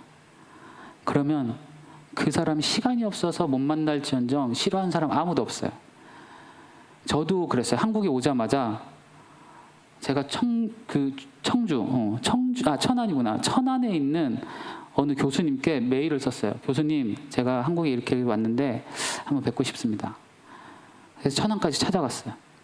그래서 그분 뵙고 그분이랑 정기적으로 만났어요. 제 멘토가 되어주셨어요. 그리고 저도 마찬가지예요. 청년들이 저에게 연락이 와요. 코치님, 저 고민 있는데 언제 식사 괜찮으신가요? 오케이. 그러면은 오케이를 한 순간 밥은 내가 사야 되는 거예요. 밥도 사주고 고민도 들어주고. 그런데요, 멘토링을 하다 보면 제가 강의에서 못하는 얘기들이 사실 있거든요. 제 삶에서 나오는 이야기 다 쏟아부어요. 그래서 여러분 멘토를 꼭 만드세요. 그러면 용기가 필요해요. 메일을 쓸 수 있는 용기, 전화 한 통화 해볼 수 있는 용기, 이런 용기가 여러분의 인생을 바꿔놓습니다. 마지막 4번째, 배운 것을 실천하는 게 좋겠죠. 책도 읽었고, 세 번째구나. 주변에 탁월한 사람을 보고 관찰하고 배우라는 거예요. 아까 2번째 달란트 받은 사람에게서 제가 말씀드린 특징이죠. 주변에 여러분들이 부럽다 할 만큼 쟤는 저걸 참 잘해 하는 분들이 계세요? 그럼 가서 슬쩍 물어보세요. 이거 어떻게 이렇게 했어? 네. 아, 너 이런 거 참 잘한다. 어떻게 이렇게 했어? 이런 식으로 물어보세요. 그러면서 여러분에게 기회가 생겨요. 마지막으로 4번째는 배운 것을 실천해야겠죠. 5달란트 받은 사람 즉각 실천했다. 배운 것을 실천하지 않잖아요. 그럼 여러분은 속된 말로 머리만 커질 거예요. 이제 어디 가서 아는 척은 되게 할 수 있어요. 근데 여러분 스스로 알 거예요. 내 삶이 공허하다는 걸 알 거예요. 실행이 없으면 삶은 공허해져요. 그래서 탁월함을 위한 이 4가지를 기억하셨으면 좋겠습니다. 이제 마지막이에요. 마지막 1달란트 받은 종을 살펴보고 마무리하도록 하겠습니다. 1달란트 받은 종에게도 우리가 배울 게 있죠. 있을 거예요. 네. 이게 예수님 그 주인한테 되게 혼돈하고 쫓김도 당했지만 우리한테는 배울 게 있으니까 예수님이 말씀해 주셨을 겁니다. 25장 18절 보세요. 이렇게 써 있어요. 1달란트 받은 자는 가서 땅을 파고 그 주인의 돈을 감추어 두었대요. 이 사람도 뭔가를 했죠. 뭐 했어요? 땅을 팠대요. 이 전문용어로 삽질했다 그러죠. 이 사람 삽질만 한 거예요. 어디 가지고 이렇게 부지런히 삽질했어요. 그리고 그 돈을 감춰뒀어요. 아무것도 안 했어요. 이 사람한테 배울 수 있는 게 뭘까요? 안전함을 추구한 거예요. 여러분, 안전함을 추구한다는 건 되게 나쁜 말은 아니거든요, 사실. 안전을 추구한다는 것은 인간의 본성이에요. 네. 위험한 걸 싫어하기 때문에 그래요. 근데 이게 나쁜 건 아니지만 안전을 추구하다 보면 어떤 일이 생기냐면 도전이나 모험을 하지 않아요. 근데 이 사람은 언제 성장하는지 아세요? 도전하고 모험하고 뭔가 하지 않았던 것들을 시도해 볼 때, 그때 성장하고 내가 가진 것들을 이렇게 개발해 나갈 수 있어요. 그게 사람이에요. 근데 안전을 추구하면 가만히 앉아가지고 생각만 해요. 편안한 타성에 젖어가지고 삶이 그대로 흘러가요. 근데 사람에게 있어서 저는 정체란 말은 없다고 생각해요. 어떤 사람은 그런 얘기해요. 가만히 있으면 정체되네요? No, 정체는 없어요. 왜냐하면 내가 가만히 있는 동안 남들도 가만히 있나요? 아니에요. 내가 가만히 있는 동안 남들은 부지런히 삶을 열심히 살아요. 앞으로 나가요. 내가 가만히 있는 동안 시대가 변해요. 그러면 자연스럽게 나는 퇴보해요. 인생의 정체는 없어요. 퇴보하거나 성장하거나 둘 중에 하나예요. 그래서 안전을 추구하면 잘못하면 퇴보한다. 이게 첫 번째 달란트 받은 사람에게서, 한 달란트 받은 사람에게서 배울 수 있는 거고요. 두 번째는 이거예요. 게으름이에요. 게으름은 악한 거예요. 보세요. 잠언 10장 4절에 이런 말씀이 있어요. 손을 게으르게 놀리는 자는 가난하게 되고 손이 부지런한 자는 부하게 되느니라. 하나님 잠언을 통해서 우리에게 주신 말씀이에요. 이 사람이 한 거는 삽질밖에 없어요. 딴 거 안 했단 말이에요. 여러분 5달란트 받은 사람이요. 장사를 했다 그랬잖아요. 곧장 나가서 이 사람은요. 진짜 고단했을 거예요. 네, 집에 들어오면 녹초가 됐을 수도 있어요. 장사란 게 그런 거잖아요. 사람 상대해야 되죠. 또 뭐 해야 되죠. 뭐 해야 되죠. 얼마나 힘들었겠어요. 근데 1달란트 받은 사람은 그런 거 안 한 거예요. 그냥 편안하게 있었던 거예요. 게으른 거예요. 우리가 이걸 배워야 돼요. 네, 그래서 주인도 그걸 알았던 것 같아요. 얘는 많이 줘봤자 못해. 그래서 1달란트 한 번 딱 줘봤는데 그것도 못한 사람이에요. 자, 세 번째, 1달란트 받은 사람한테 배울 수 있는 건 남 탓하는 거예요. 남 탓하기. 25장 24절부터 25절이에요. 1달란트 받았던 자는 와서 이르되 주여 당신은 굳은 사람이라 심지 않은 데서 거두고 해치지 않은 데서 모으는 줄을 내가 알았으므로 두려워하여 나가서 당신의 달란트를 땅에 감추어 두었었나이다. 보소서 당신의 것을 가지셨나이다. 얼마나 당당해요. 근데 그 이유가 뭐예요? 주인, 당신 이런 사람이잖아요. 그래서 내가 이렇게 한 거예요. 남 탓하는 거예요. 여러분, 아담과 하와가 범죄했을 때 아담이 했던 첫 번째가 뭐예요? 당신이 나에게 준 여자가 선악과를 먹게 했습니다. 이거죠? 하나님 탓했어요. 따지고 올라가면 하나님 탓이에요. 하와 나한테 안 주셨으면 내가 이런 일 없었는데 당신이 하와를 나에게 줘서 내가 이렇게 됐습니다. 인간의 본성이에요. 남 탓하는 거. 첫 1달란트 받은 사람도 이게 고스란히 나타나요.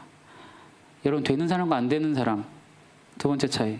진짜 잘 되는 사람은요, 자기 책임을 남에게 돌리지 않아요. 제가 잘못했습니다. 이 말을 할 수 있는 사람이에요. 근데 이 사람 그 얘기를 안 한 거예요. 우리가 이걸 배워야 됩니다. 그래서 달란트 비유를 통해서 기억해야 할 5가지입니다. 첫 번째, 평소 삶에서 능력을 개발하기 위해 노력하는 사람이 기회를 얻는다. 네, 가만히 앉아있는다고 뭐가 주어지지 않아요. 두 번째는 하나님께서 우리의 모든 삶을 관찰하고 계심을 인식해야 한다. 주인은 어느 날 갑자기 이들에게 달란트를 나눠준 게 아니라 관찰했고 지켜봤고 그 사람의 그릇을 확인한 다음에 준 거예요. 전 그렇게 생각해요. 하나님은 오늘도 우리의 그릇을 보세요. 내가 너에게 뭘 해줄 수 있을까? 하나님이 능력이 없어서가 아니라 우리가 준비가 안 되면 하나님 못 주시는 거예요. 자, 세 번째, 세상과 다른 사람에게 유익을 주는 삶을 살기 위해 노력해야 한다. 네, 그리스도인의 절대 사명이라고 저는 생각을 합니다. 네 번째, 부정적인 태도와 변명 대신에 적극적이고 긍정적인 자세를 유지해라 입니다. 여러분, 부정적인 사람들이 계시면 저는 단호하게 말씀드려요. 관계를 끊으세요. 네, 정말 그 사람이 너무 불쌍하다 그러면 하세요. 내가 그 사람 옆에 있고 그 사람을 돕고 싶으면 하십시오. 그게 그분의 사명이면 하셔야 됩니다. 하지만 부정적이거나 무엇은 말만 하면 안 될 것 같다, 이건 문제다, 그게 되겠냐, 이런 분들 계시죠. 겉으로는 관계를 유지하실 수는 있겠으나 속으로는 관계를 끊으세요. 그게 여러분의 인생에 도움이 돼요. 어리석은 친구를 만나면 그 사람 인생도 어리석어지고 같이 망해요. 부정적인 사람은 그래서 우리가 조심해야 돼요. 그리고 여러분들이 누구인가를 알기 위해서 그런 말이 있어요. 짐 론이라는 사람이 당신이 누구인가를 알고 싶으면 당신 주변에 5사람을 봐라. 그 사람들의 평균이 당신이다. 네, 내가 성장하고 싶으세요? 그러면 주변에 내가 누구와 지금 가장 많은 시간을 보내고 있는지를 한번 가만히 생각해 보세요. 네, 날마다 술만 마시는 사람들 옆에 있으면 그 사람 술꾼이 되죠. 날마다 주식 얘기하고 있는 사람들 옆에 있으면 그 사람도 주식꾼이 돼요. 무슨 말인지 이해가 되시죠? 그래서 사람이 성장하기 위해서는 3가지가 필요하다고 저는 생각하는데, 첫째는 책, 어떤 책을 읽느냐. 두 번째는 어떤 사람을 만나느냐. 세 번째는 어떤 환경에 내가 들어가 있느냐예요. 그래서 여러분의 삶을 이 3가지를 기준으로 다시 한번 점검해 보시면 좋겠습니다. 좀 참고로 말씀드릴게요. 부정적인 사람과 긍정적인 사람, 되는 사람과 되지 않는 사람들의 말투, 언어는 진짜 중요합니다, 여러분. 오늘부터 언어를 좀 바꾸셨으면 좋겠어요. 한번 들어보시고. 왜 언어가 중요하냐면 저는 이렇게 생각해요. 하나님이 천지를 말씀으로 창조하셨어요. 말에는 힘이 있어요. 그리고 하나님이 이스라엘 백성에게 그렇게 말씀하신 게 있어요. 너희 말이 내 귀에 들리는 대로 내가 시행할 거야. 여러분, 말을 함부로 뱉으면 안 돼요. 근데 진짜 이거는 진짜 세상적 원리라는 걸 전 보게 되는데, 코칭하다 보면 아까 제가 그 말씀 드렸죠. 되는 사람과 되지 않는 사람이 있어요. 이 사람들의 언어를 제가 비교해 드릴게요. 안 되는 사람의 언어. 뭔가를 딱 하려고 하면 그거 힘든데요. 그게 되겠어요? 저거 안 해봤어요. 어려워요. 그거 못해요. 저 돈 없어요. 시간이 없어요. 안 되는 방향만 계속 얘기해요. 여러분, 이 얘기 들으니까 벌써 어때요? 마음이 답답하죠? 자기가 될 수 있는 쪽으로 이야기를 하지 않고 안 되는 쪽으로 이야기하는 순간 사람은요, 안 되는 이유를 계속 찾게 돼 있어요. 합리화 때문에. 그럼 그 인생은 진짜 안 돼요. 그 다음에 되는 사람들은 어떻게 말하는 줄 아세요? 분명히 누가 봐도 어려울 것 같아. 근데 되는 사람들이 이렇게 말해요. 쉽지 않겠는데 해볼게요. 이렇게 말해요. 그리고 그거 재밌겠는데요? 저는 할 수 있어요. 제 그 고객 중에 코칭 받으신 분 중에 진짜 그 긍정이 끝판왕이신 분은 항상 이렇게 말해요. 코치님, 어차피 저는 잘 될 거라는 거 알아요. 어차피 저는 잘 될 거예요. 그래서 전 괜찮아요. 지금 힘들어도 괜찮아요. 전 할 거예요. 여러분, 이런 사람을 도와주고 싶으세요? 아니면 힘든데 나중에 하면 안 될까? 이런 사람 도와주고 싶으세요? 하나님 마음도 저는 같을 거라 생각해요. 네, 그래서 언어를 바꾸세요. 되는 방향으로 바꾸세요. 언어를 계속. 그래서 되는 쪽으로 말을 하기 시작하잖아요. 그러면은 그 방법을 또 찾아내요. 사람은. 하나님이 그 능력을 주셨어요. 이걸 꼭 기억하셨으면 좋겠어요. 그래서 5번째, 마지막이에요. 지속적인 자기 개발과 성장에 대한 투자를 하십시오. 네, 유튜브 많이 보시죠. 유튜브 보고 나면 어떠세요? 기분이? 잘 봤다, 막 이런 느낌 드세요? 쇼츠 막 1시간씩 보고 오늘 보람있게 유튜브 봤어, 막 이런 생각 드시던가요? 안 들어요. 피곤해요. 그리고 마음이 불안해져요. 내가 이렇게 시간 보내도 되나? 그죠? 대신에 여러분이 여러분 성장을 위해서, 여러분이 더 나은 나은 삶을 위해서 뭔가를 하잖아요. 마음이 꽉 찬 느낌이 드실 거예요. 그럼 사람은 뭔가를 더 하게 돼 있어요. 이게 되게 중요합니다. 그래서 달란트 비유를 통해서 이 5가지를 기억하시길 바래요. 그래서 결론을 맺겠습니다. 이제 마무리예요. 오늘 저는 이제 재능과 관련해서도 말씀을 드렸고, 달란트와 관련해서도 말씀을 드렸어요. 어떤 말씀들이 성도님들과 우리 청년들 마음에 남았을지는 모르겠습니다. 그런데 마지막으로 제가 이 말씀만 꼭 드릴게요. 재능을 잘 활용하고 기회를 잘 얻어서 이 땅에서 잘 사는 거 너무너무 중요해요. 너무너무 중요해요. 그런데 초반에 제가 말씀드린 것처럼 이 말씀의 전체 맥락이 뭐라고요? 예수님이 오실 때에 대한 이야기예요. 그래서 여러분, 마지막에 제가 꼭 남겨드리고 싶은 말이 이 말이에요. 내가 어떻게 살든지 잘 살아야 되는 건 너무 당연하지만 예수님 앞에 서는 그 마음가짐으로 사세요. 달란트 비유는요, 너희들이 열매 많이 맺고 부자 되라 이 말이 아니라, 내가 이 땅에 올 때 너희들의 삶이 어떻게 살았는지 나 그거 물어볼 거야, 이 메시지라고 저는 생각해요. 그래서 하루를 살더라도 하나님이 주신 기회처럼, 몇 달란트 받았는지는 이제 중요하지 않아요. 오늘 예수님이 오신다면 나는 뭐라고 이야기할 수 있을까? 내 삶에 대해서. 예수님은 나에게 무엇을 찾으실까? 그러면 예수님이 나에게 주신 걸로 난 어떤 삶을 살아서 예수님 앞에 서야 될까? 이게 성도의 마땅한 자세라고 생각합니다. 그래서 오늘 재능도 말씀드리고 여러 가지 말씀드렸지만 마지막 한 가지, 요거 꼭 기억해 주세요. 시대가 너무 악하죠. 예수님이 말씀하신 마지막 때에 너무 가까워요. 예수님 언제 오셔도 이상하지 않은 때에 우리는 살고 있어요. 그래서 예수님 오실 날을 기대하시면서 오늘 하루를 마치 오늘 예수님 오실 것처럼 사셨으면 좋겠습니다. 그게 오늘 제가 마지막으로 드리고 싶은 말씀입니다. 네, 이상으로 강의는 마쳤고요. 자, 이거 보니까 Q&A 시간이 있어요. 그죠? Q&A 7개 정도 이렇게 Q&A를 주셔가지고 바로 해도 되나요? 네, 7개 정도 Q&A가 있어서 제가 좀 이걸 답변을 좀 드릴게요. 한 개만 특출나게 잘하는 게 아니라 다양하게 조금씩은 재능이 있는 것 같은데 그것도 달란트라고 볼 수 있을까요? 라고 이야기를 했어요. 혹시 여기 계세요? 이거 하신 분? 뭐 부끄러우면 손 안 들어도 돼요. 네. 자, 한 개만 특출나게 잘하는 게 아니라 다양하게 조금씩은 재능이 있는 것 같다. 이게 되게 중요해요. 네, 이게 되게 중요해요. 자, 달란트에 대한 오해는 제가 아까 말씀드렸기 때문에 이것도 재능이라고 할 수 있냐. 제가 생각하기에 이거는 저의 경험적 답변을 말씀드릴게요. 다양하게 조금씩은 재능이 있는 것 같다가 중요하다고 말씀드리는 이유는 이분은 호기심이 많을 확률이 되게 높아요. 네. 호기심도 많고 다양한 것에 관심이 많다 보니 이 사람은 아이디어가 많을 확률이 높습니다. 네. 그리고 이 사람은 유연할 확률이 있어요. 다양한 것에 관심이 많다는 거는 그만큼 뭔가를 했을 때 스트레스를 잘 받지 않는다는 거거든요. 그러면 이런 분들은 자기가 뭘 할지에 대한 흐름을 되게 잘 타요. 그리고 이런 분들은 상황을 장악하는 힘도 있어요. 막 예를 들면 여기에 갑자기 불이 났다고 생각해 볼게요. 그럼 여러분 어떠세요? 어떻게 막 이러잖아요. 그럴 확률이 높죠. 막 갑자기 패닉이 당황스러우니까. 그럴 때 이런 분들은 조용히 어디 가서 소화기를 구해와서 불 끄고 있습니다. 이런 확률이 있어요. 이런 분들의 그 특징이 바로 이런 유연함이에요. 그래서 이런 유연함을 가지고 계시면 좋은데 이런 분들이 조심해야 하셔야 될 게 있어요. 다양하게 조금씩 재능이 있다는 말은 하나를 끈덕지게 못한단 말이에요. 그죠? 네. 그래서 이 사람들은 어떻게 성과를 내야 되냐면 단기 성과를 내야 돼요. 이런 분들한테 1년 장기 프로젝트 세워봐 딱 이래버리면 진짜 힘들어요. 네. 1년치 뭔가를 딱 던지고 자 이거 하세요. 그러면 지금 할 것도 많은데 1년치 그걸 어떻게 다요? 이제 이렇게 될 수 있어요. 이런 걸 알고 있어야 돼요. 그래서 이건 저의 경험적인 거기 때문에 혹시 이 자리에 계시면 그런 것들을 알아놓으시면 좋습니다. 그리고 이런 분들이 조심하셔야 될 거는 즉흥성이에요.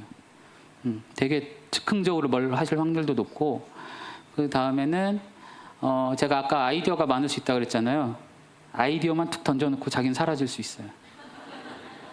그런 사람들 있지 않아요? 있어요. 실제로 있어요. 네, 뭐 막 하면 아이디어를 되게 많이 만들어내. 그래서 실제로 저 예전에 찬양팀에 이렇게 아이디어가 막 있어요. 그래갖고 악기 샀거든요. 교회를 옮기네. 네, 자기 아이디어대로 저희는 뭘 했는데 교회를 옮겼어요.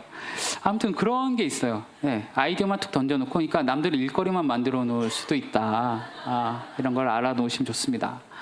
자, 그 다음에 내가 남들보다 뛰어난 것이 달란트인지 아닌지 내가 재밌어하고 관심이 있는 게 달란트인지 궁금합니다. 그러니까 쉽게 말하면 내가 잘하는 게 달란트냐 아니면 내가 좋아하는 게 달란트냐 이거잖아요. 이거는 이 질문인 거예요. 닭이냐 달걀이냐 뭐가 먼저냐 이 질문인데 사실은 중요한 건 이거예요. 내가 오랫동안 즐겁게 할 수 있어야 돼요. 이 마음 상태를 보셔야 돼요. 제가 지난 수요일 날 어느 회계사님을 식사 자리에서 만나서 둘이 이제 이야기를 하는데 그 회계사님이 그 회계 쪽에서는 좀 인정을 받는 분이세요. 그래서 국가기관이라든지 뭐 정치 쪽에서도 이렇게 활동을 하고 하시더라고요. 근데 그분이 저한테 보세요. 남들보다 뛰어나니까 그런 데서 활동을 하겠죠. 근데 그분이 저한테 무슨 얘기를 했냐면 코치님 저는요 사실 회계 진짜 싫거든요. 이렇게 얘기하는 거예요. 회계사가. 저는요 사람들 만나서 그 사람들 얘기 들어주는 게 너무 좋아요. 그래서 회계사 하는 거예요. 얘기를 하는 거예요. 자, 남들보다 뛰어난 것이 달란트일까라는 질문을 그분한테 던지면 그분은 아니라고 말하겠죠. 그죠? 중요한 거는 내가 해도 지치지 않고 계속 더 하고 싶고 했을 때 나만 성과가 나는가, 내 마음이 어떤가를 보시는 게 더 중요하다고 생각을 합니다. 그래서 재밌어하고 관심 있는 게 달란트인지. 자, 이것도 마찬가지예요, 여러분. 재밌어하고 관심 있는 거 유튜브만 보면 어떡해. 그거 재밌고 관심 있지 않아요? 게임만 하면 어떡해. 그죠? 그래서 내 마음 상태를 보시는데 그것이 나만의 어떤 결과나 성과로 나타나는지를 보셔야 돼요. 의미와 가치 있는 것들로. 그게 중요합니다. 다음으로 달란트는 직장이랑 별개인가요? 이 질문인 것 같아요. 이미 직장을 다니고 있는데 하나님이 주신 달란트로 일을 해야 하는지 궁금합니다. 이거 되게 많은 청년들의 고민이에요. 네. 이미 직장을 다니고 있는데 하나님이 주신 달란트로 일을 해야 되는지 궁금하다. 하나님이 주신 달란트로 일을 하면 좋겠죠. 근데 세상은 그렇게 만만치가 않아요. 내 달란트대로 내가 원하는 직업을 딱 찾는다. 그거는 진짜 어떤 면에서 보면 복받은 인생이에요. 그런데 그래서 진로를 정해야 되는 시점에서는 자기를 알아야 되는 게 그래서 중요하고요. 그게 첫 번째고, 만약에 직장을 들어갔는데 고민이 된다. 그러면 질문을 바꿔보세요. 내가 지금 이 직장에서 하나님이 주신 나의 달란트를 어떻게 적용해서 활용할까로 질문을 바꾸셔야 돼요. 아까 제가 질문이 중요하다 그랬죠. 이 직장이 나랑 맞나 안 맞나? 이 질문만 가지고 있으면 진짜 힘들어져요. 그래서 이 질문을 바꿔보세요. 지금 내가 있는 이 직장에서 나는 나의 재능과 달란트를 어떻게 활용할까? 이 질문부터 시작하시면 도움이 되시리라고 생각을 합니다. 다음으로 보시면 일반인보다는 재능이 있는 것 같은데 전공자랑 비교했을 때는 턱없이 부족한 것 같다. 그것도 달란트라고 볼 수 있는가? 이게 되게 애매한 거죠. 일반인보다는 재능이 있는 것 같은데 전공자랑 비교했을 때는 턱없이 부족한 것 같대요. 그것도 달란트라고 볼 수 있는가? 봐야 돼요. 한번 생각해 봐야 돼요. 일반인보다는 재능이 있는 것 같다는 말은 일반인보다는 조금 더 잘한다는 말이겠죠. 그럼 내가 이 잘하는 걸로 앞으로 계속해서 할 수 있는 그 열정과 에너지가 내 안에 있는가를 봐야 돼요. 여러분, 전공했다고 해서 그 사람이 달란트를 따라서 전공하지 않아요. 우리나라에 왔더니요, 7세굿이라는 말이 있더라고요. 들어보셨어요? 대치동의 엄마들이 7살짜리 아이를 유치원에 보내려고 하는데 그 시험을 봐서 들어가요. 유치원생들한테요, 중학생급의 영어 시험을 보게 하더라고요. 여러분, 저는 개인적으로 학대라고 생각해요. 그 아이 때의 뇌 발달이라든지 이걸 아는 사람들은 절대로 그렇게 하면 안 돼요. 근데 우리나라는요, 왜 그렇게 할까요? 이 아이를 의대 보내려고 그러는 거예요. 그러니까 사회 구조적으로 어떤 학교, 어떤 직업을 가져야지만 된다는 게 우리 사회에는 가득해요. 그러다 보니까 전공자랑 비교했을 땐 내 달란트가 부족한가 이 생각을 하실 수 있는데, 달란트를 주신 분을 생각해 보세요. 하나님은 우리에게 달란트를 주실 때 너 무슨 전공하면 더 좋은 거야 이렇게 주셨을까? 아니에요. 내가 내 달란트를 알았으면 그 달란트를 키워서 재능을 만들고 그것으로 의미 있고 가치 있는 그 무언가를 만들어내는 것은 내 몫이에요. 이해되시죠? 그래서 그럼 나는 뭘 해야 될까? 이 질문을 가야 돼. 항상 질문은 그렇게 가셔야 돼요. 누군가를 비교하기 시작하면 한도 끝도 없어요. 나는 일반 사람보단 재능이 있는 것 같아. 그러면 나 이거 어떻게 개발하지? 어떻게 개발해서 전공자들이 하지 못하는 걸 난 할 수 있지? 이렇게 해야 돼요. 여러분, 저 지금 하고 있는 일이랑 제 전공이랑 상관이 있을까요? 없을까요? 없어요. 여러분, 대학 나오신 분들 한번 생각해 보세요. 내 전공과 내가 밥벌이가 상관이 있는가? 초기에는 상관이 있을 수 있어요. 근데 시간이 지나면 없어질 확률이 더 많아요. 전공보다는 내가 어떻게 삶을 설계하는가가 더 중요한 시대예요. 그래서 이 질문에 대한 답은 그렇게 드리겠습니다. 다음으로 어떤 한 분야에서 제가 받은 달란트는 한 달란트 같은데, 자, 한 달란트 받은 사람이 나왔어요. 같은 분야에서 5달란트 받은 사람과 비교할 땐 어떻게 해야 할까요? 와, 이거 자기가 안 해요? 나 한 달란트 받은 것 같다는 거. 자, 5달란트 받은 사람과 비교될 땐 어떻게 해야 될까요? 아까 제가 답을 드렸죠. 같은 분야야. 근데 나는 한 달란트 받은 것처럼 부족해 보여요. 근데 옆에 사람 보니까 5달란트 받은 것처럼 잘해요. 그럼 어떻게 하라고 말씀드렸어요? 따라해보는 거예요. 관찰해보는 거예요. 나는 9시 땡 하면 출근해가지고 일하기 시작하는데 쟤는 30분 일찍 나오네? 예를 들면 쟤 왜 무슨 마음으로 저렇게 하지? 이런 거 한번 생각해 보는 거예요. 헤아려 보는 거예요. 그래서 5달란트를 가진 사람은 그 이유가 있어요. 반드시 있어요. 그 이유를 찾아내셔야 돼요. 그러려면 질문해야 돼요. 관찰하고 질문하고 해보는 거예요. 그게 중요한 겁니다. 이건 그렇게 제 답을 드릴 수 있을 것 같고, 다음으로 주님께 받은 달란트로 직장을 구하고 싶지 않다면 그 달란트를 그냥 묻어두는 건가요? 그럼 그 달란트는 사라지나요? 주님께 받은 달란트가 뭔지가 중요하죠. 네. 주님께 받은 달란트가 뭔지 저는 이 질문 되게 궁금했어요. 이분은 뭘 받았길래 이렇게 생각을 하고 있을까? 그런데 이게 있어요. 주님께 받은 달란트로 직장을 구하고 싶지 않다라는 말은 다시 생각해 보세요. 그럼 나는 무엇을 하고 싶은가라는 질문으로 가야 돼요. 달란트를 그냥 묻어두는가요? 라는 질문보다는 나는 무엇을 해서 달란트를 활용할 수 있을까요? 라는 질문으로 가야 돼요. 그리고 그 달란트는 사라지나요?가 아니고 그 달란트의 열매를 어떻게 맺을 수 있을까요? 라는 질문으로 가야 돼요. 여러분, 다시 말씀드려요. 질문이 인생을 바꿔요. 부정적이고 어둡고 제한적인 질문만 하면 딱 그 안에 갇혀요. 근데 계속 오픈되고 할 수 있고 가능성이 담긴 질문을 하면 인생이 확장돼요. 이게 사람이에요. 네, 그래서 질문을 한번 바꿔보시기를 제가 제안드리고, 다음으로 섬기고 싶은 분야에 달란트가 없지만 그럼에도 섬기고 싶어 하면 하나님이 그 달란트를 주실까요? 이건 하나님 마음이에요. 제가 좀 농담처럼 말씀드렸는데, 섬기고 싶은 분야에 달란트가 없다라고 단언하지 마세요. 네, 봐봐요. 벌써 없다라고 했어요. 그 순간 진짜 없어져요. 이해되죠? 자, 섬기고 싶은 분야가 뭔지, 그 분야에서 내가 만약에 일을 하게 된다면 나는 어떤 달란트를 가지고 있는지, 그러면 나는 그것을 어떻게 접목하는지, 네, 이렇게 어떻게 할 수 있는 방향으로 생각을 해보셔야 되고, 그럼에도 섬기고 싶어 하면 하나님이 그 달란트를 주실까? 섬기고 싶은 분야에 달란트가 없는데도 하고 싶어요. 그러면 그 섬기고 싶은 분야를 내가 왜 하고 싶은지를 보셨으면 좋겠어요. 여기 칠판이 있었지 참. 자, 제가 예를 들어 드릴게요. 어떤 청년이 실제 저한테 그런 얘기를 했어요. 24살이에요. 이제 24세 청년이에요. 이 청년의 꿈이 뭐냐면 축구 선수예요. 축구 선수. 그래서 제가 물어봤어요. 이전에 축구 선수 이런 걸 했었냐? 안 했대요. 근데 24살에 자기는 아직도 축구 선수가 꿈이래요. 여러분, 스포츠를 조금만 아시는 분이라면 되게 난감한 꿈이에요. 그죠? 보통은 24살에 축구를 시작해서 축구 선수가 될 수 있을까요? 없을까요? 없어요. 딱 요거예요. 하고 싶은 분야에 달란트가 없어요. 근데 그럼에도 섬기고 싶다는 말은 그럼에도 하고 싶다는 말이에요. 그러면 어떻게 해야 돼요? 제가 이렇게 물어봤어요. 축구 선수를 하고 싶은 이유가 뭐예요? 이렇게 물어봤어요. 축구 선수를 하고 싶은 이유가 이거래요. 팀워크. 여러 사람들과 함께 조직적으로 움직이는 게 자기는 너무 좋대요.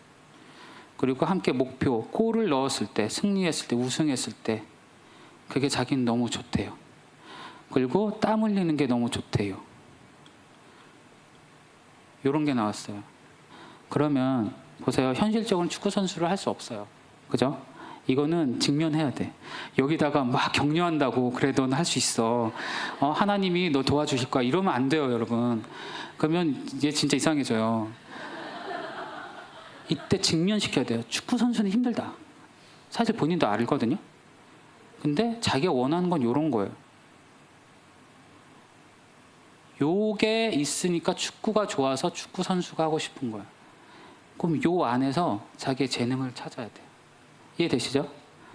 요것과 관련된 일이나 요즘 업이라고 하죠. 업을 찾는 게 훨씬 이 사람한테는 좋아요. 안 되는 것을 목표로 세워가지고 꿈이라고 막 계속 여기에만 머물러 있으면 얘네들도 활용이 안 될 뿐만 아니라 자존감만 낮아져요. 자기 기대치만 떨어지고. 그래서 여기도 보시면 섬기고 싶은 분야의 달란트가 없다. 그런데 그 섬기고 싶은 분야를 왜 좋아하는지를 분석해 보세요. 그래 거기서 이제 내 재능이 명료해질 거예요. 그러면 내가 비록 요거는 할 수 없지만 이 재능들을 활용할 다른 것은 뭐가 있지? 이렇게 하시면 훨씬 더 찾기가 쉬워질 거예요. 이해되시죠? 자, 하나님이 그 달란트를 주실까요? 이거는 제가 아까 우스갯소리로 말했지만 우리가 알 수 없는 영역이에요, 사실.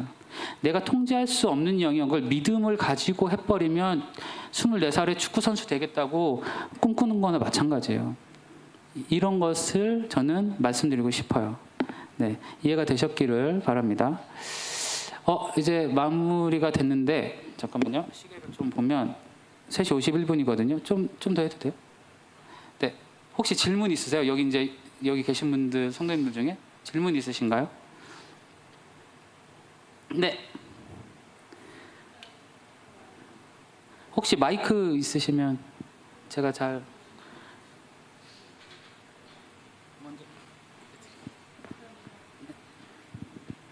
아까 말씀 중에 그 책을 독서를 많이 하라 하셨는데 추천해 줄 만한 우리 청년들한테 아까 말의 힘도 말씀하셨고 또 삶의 지혜를 배우는 그런 책이 있다고 하면 추천할 만한 도서가 있을까요?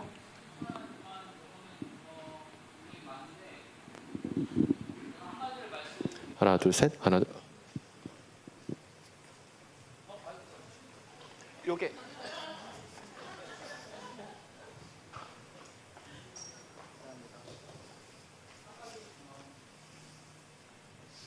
한 가지를 말씀드리면 저는 항상 제일 먼저 추천하는 거는 이게 제가 목사여서가 아니에요. 저는 성경이에요. 성경에 인생의 모든 원리가 다 들어있어요. 여러분 제가 그 직업이 이러다 보니까 자기계발서라는 걸 많이 보거든요. 자기계발서를 읽다 보면 이거 성경에 있는 건데 이런 거 되게 많이 발견해요. 그래서 성경을 읽으시고 성경 중에서도 인생에 대해서는 창세기 하나님 사람을 어떻게 창조하셨는가, 사람이 어떻게 타락했고 사람이 어떻게 회복해야 되는가 그 과정이 쭉 나와 있죠. 그걸 보세요. 네, 저는 그렇게 추천드리고 싶고 또 일반 서적 중에서 지금 떠오르는 책은 로버트 그린이라는 사람이 있어요. 로버트 그린. 이 사람이 쓴 책 중에 마스터리라는 책이 있습니다. 마스터리예요. 마스터리. 네. 그래서 이 책이 지금은 딱 떠오르는데요. 이 책은 굉장히 다양하게 깊이 쓰면서도 이해하기 쉽게 쓰여진 책이에요. 자기 자신의 재능이나 자기 삶을 어떻게 설계할 것인지에 대해서 쓰여진 책이어서 이 책을 저는 추천드리고 싶습니다. 네, 또 질문 있으신가요? 네, 없으시죠? 제가 이해가 됩니다. 왜냐면 2시에 시작했잖아요. 식사 직후죠. 네, 그래서 이해가 됐어요. 네, 그러면 저희 잠깐 한 기도 시간을 갖는다고 하셨는데 뭐 하실 말씀 있으신가요? 집사님? 있으신가요? 기도 시간 가져도 되나요? 네, 알겠습니다. 제가 한 2가지 정도 우리 기도하고 마무리 기도하고 오늘 시간 마치도록 하겠습니다. 첫 번째로 하실 기도는요 이거예요. 하나님 한 번 주신 인생을 여기 성도님들 계시지만 나이와는 상관이 없어요. 이거는 제가 진짜 이렇게 듣기 좋으시라고 하신 말씀이 아니고 실제로 제가 아는 선교사님은요 이런 얘기를 하셨어요. 말레이시아 선교사님인데 저한테 무슨 얘기를 하셨냐면 코치님 저는요 20대 때 제 인생 이력서를 썼어요. 근데 저 그거 다 잃었어요. 저는 앞으로도 그래서 제 인생을 더 멋있게 인도하실 거라고 하나님을 믿어요. 그분 연세가 60 정도 되셨거든요. 그분은 자기 인생에 더 크고 멋있는 일들을 기대하면서 사시더라고요. 그리고 한 분이 더 있어요. 제가 아까 천안까지 찾아갔던 그 멘토, 그분은 이런 얘기를 하셨어요. 그분도 65세세요. 내가 지금 계획하고 있는 게 있는데 앞으로 5년 뒤에 나는 우리나라에서 이 분야에선 이걸로 독보적인 사람이 될 거라고 믿어요. 되는 사람의 언어예요. 65세에 5년 후를 꿈꾸면서 아침마다 2시간씩 공부하세요. 자기 분야에 독보적인 사람이 될 거라는 걸 믿으면서. 그래서 나이와는 상관이 없다는 걸 저는 그래서 확인해요. 그래서 성도님들, 네, 오늘 너무 청년들을 위해서만 말한 거 아닌가 해서 제가 좀 미안한 마음에 마지막에 좀 말씀드렸습니다. 그래서 첫 번째 기도할 건 이거예요. 하나님께서 나이와는 상관없이 오늘 하루를 주셨다면 내가 예수님 앞에서 오늘 하루를 어떻게 살 것인가. 내 재능도 있고 하나님 나에게 주신 것들이 많은데 내가 이것들을 어떻게 의미 있고 가치 있게 사용해서 하나님이 기쁘신 삶을 단 하루라도 살 것인가. 이 마음을 하나님께 올려드렸으면 좋겠어요. 하나님 사는 게 너무 팍팍하고 힘들지만 그래도 오늘 하루도 하나님과 함께 이 땅에서 의미 있고 가치 있는 삶을 살게 해주십시오라고 기도하면서 나아갔으면 좋겠습니다. 첫 번째로 그걸 기도하겠습니다. 기도하시겠습니다. 하나님 감사합니다. 오늘 우리 교회 성도님들과 함께 하나님 우리에게 주신 하루하루를 소중히 여기게 하시고 하나님 자기 자신의 가치와 의미를 하나님 새롭게 여기는 삶을 살게 도와주십시오. 그렇게 해서 하나님 주신 인생이 우리가 주님 앞에서 의미 있고 보람 있으며 세상을 아름답게 하고 하나님을 기쁘시게 하는 인생을 살기로 다시 한번 결단하게 하여 주시옵소서. 하나님 나이와는 상관이 없고 하나님 학위와도 상관이 없고 있고 없음이 아무런 상관이 없음을 압니다. 능력 주시는 자 안에서 오늘도 내가 살아가기로 결단할 때 하나님께서 그 일들을 이루어 가실 것을 믿습니다. 하나님 앞에 겸손하게 하시고 하나님 앞에 낮은 자의 마음으로 아버지 오늘을 살게 하여 주시옵소서. 그것이 주님께서 주시는 힘이라고 믿습니다. 성령께서 운행하여 주시고 성령께서 능력을 더하여 주시옵소서. 감사합니다. 우리 마지막으로 한 가지만 더 기도하겠습니다. 기도하실 것은 제가 아까 마지막에 강조했던 거예요. 여러분 우리가 어떻게 살든지 우리의 가장 마지막 소망은 예수님 만나는 거예요. 예수님과 함께 영원히 사는 거고 영원히 예수님 예배하는 거예요. 그게 우리의 소망이에요. 나에게 무엇을 주셨던 그것을 잘 살아내다가 예수님 오신 날 예수님을 기쁘게 맞이할 수 있는 그런 준비된 성도가 되게 달라고 기도하셨으면 좋겠습니다. 세상이 너무 악해요. 예수님이 언제 오실지 몰라요. 그렇기 때문에 우리는 더욱더 예수님 오실 그 날을 고대하면서 오늘도 살아야 됩니다. 이것을 생각하시면서 기도하시기 바랍니다. 기도하시겠습니다. 하나님 감사합니다. 오늘도 우리가 주님 앞에 섰습니다.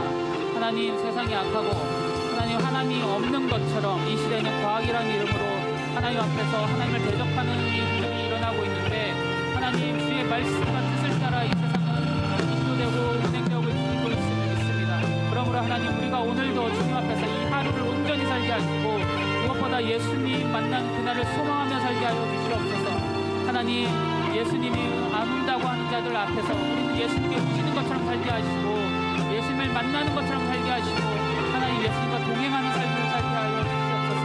그래서 오늘 이 시간이 단순한 시간이 아니라 다시 한번 예수님 앞에 서는 날을 준비하는 그런 시간이 되게 하여 주시옵소서. 그렇게 우리가 주님을 기대하고 고대할 때 하나님 나라의 영광을 맛볼 줄 믿습니다. 주님께서 우리를 부르셨사오니 주여 힘을 더하여 주시고 이 마지막 때에 굳건하게 믿음을 지키며 하나님의 뜻을 따라 살게 하여 주시옵소서. 감사합니다. 주님의 뜻이 우리를 지킬 것을 믿습니다.